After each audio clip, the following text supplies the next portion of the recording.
Well, it's a pleasure to have you here. Thank you so much. Hi, good to be here. You run a micro fund, Silicon Valley Growth Fund. Yes.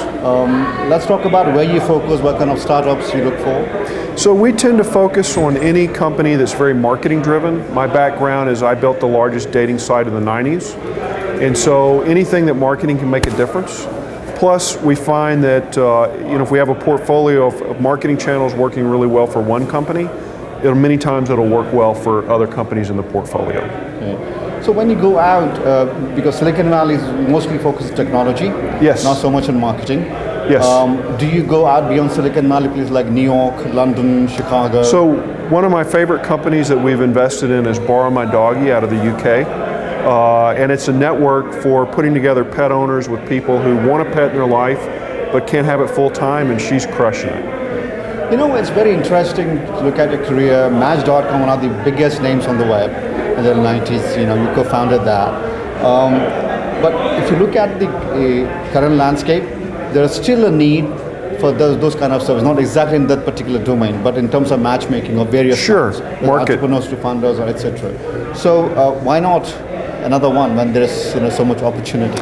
Well, I mean, I've reached a point in my life to where I feel like I can have a bigger impact if I help other people go through the process. And so, right now we've got 14 portfolio companies, and there's no way I could do 14 startups. So it's just more interesting to me now. Right. When you go out and seek these opportunities in startups, are the entrepreneurial focus different than pure technology play companies? They are, because there's just a huge marketing component. Like if you take any marketplace, a large value of the marketplace is the number of people you've brought into it, which implies that you have to get to critical mass through marketing efforts before the marketplace has much value at all. Even if you had all the features and it were empty, there'd be no value.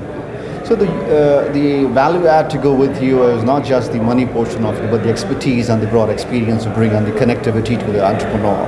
Yes.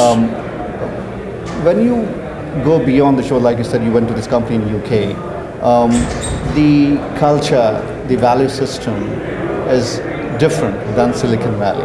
Absolutely. So how do you find the right fit from that particular geography? So for me, I feel like I'm sort of out of step with which most people are interested in here.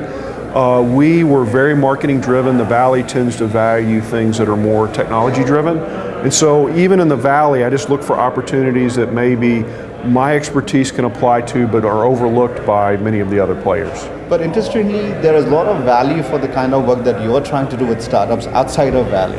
Yes. And broad, not just in the US, but outside, in Western Europe, in emerging markets, etc. Because those are all very market-driven social products, so to say. Right. Do you focus in those geographies when you're investing in this company, that when they scale, or through the M&A, that the exit strategy always looking out to address those market needs?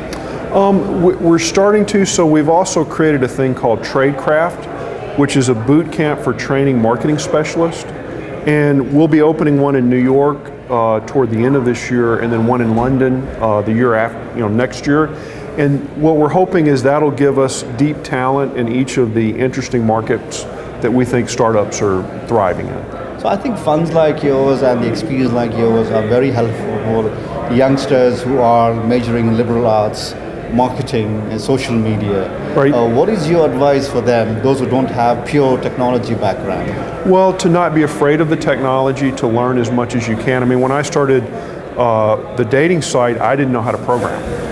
And so that was the first hurdle. We didn't realize, wow, we needed a database. We had to talk to the database. And so, you can train yourself on those aspects, but even if you don't want to be an engineer, you can learn a lot about analyzing the data, which requires kind of more of a mathematical bent.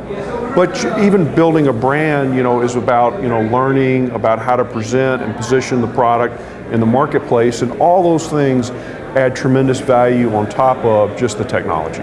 When we talk about social media marketing, the immediate perception is talking about tweens to teens to youngsters. Yes. But there's a whole big market out there who are in the late 30s all the way up onto 70s.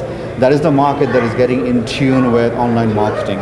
Right. We're still figuring it out how to reach out to them to address their needs, from the print and TV, which is traditional media, yes, to this.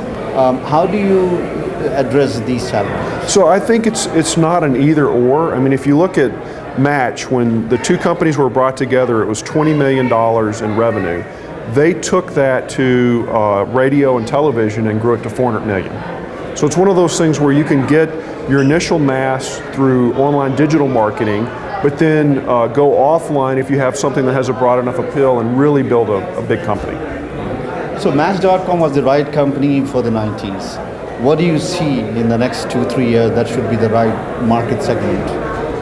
Something like Match.com to come out of the start. Well, already, I mean, you know, there's Zeus. I mean, if you're looking at the dating section, Tinder's taken off, although I don't think it really provides a great solution for women, but it's still a very popular app. So what I've discovered, there's certain verticals like travel, dating, sports, that every turn or disruption will affect that, and there'll be a new winner that usually emerges out of it, unless the old player's fast enough to, you know, to transition over.